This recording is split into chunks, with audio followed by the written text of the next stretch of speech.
Boris Johnson has just announced that British people will be able to meet their families and hug again on the 17th of May. You would really struggle to make this shit up, wouldn't you?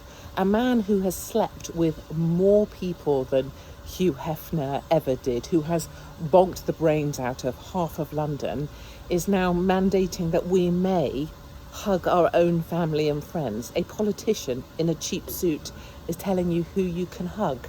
Also, casual sex will be allowed again after the 17th of May, say the British government.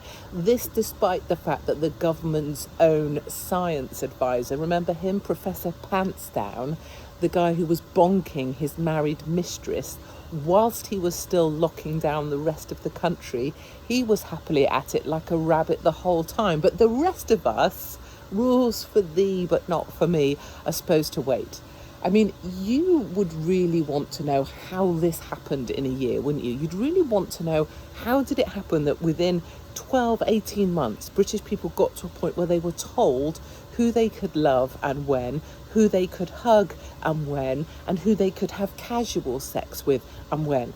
My advice to the British people is to do what the bloody hell you like. Don't have casual sex, my darlings. Have very determined sex. Have very prescriptive. Make it absolutely mandatory that you do it often. Don't have it casually, and certainly don't have it by the government's ruling. And to young people who've had their lives suffocated for the last year, darlings, you've got a hell of a lot of time to make up for. You need to get out there and smear yourself up against the world just as quickly as you can. And as for this sort of pretending that we're not going to have Spain and Italy on the green list, that's all about trying to push people into having the vaccine. So don't worry, hold your horses, that will come. But what a load of old shit this all is.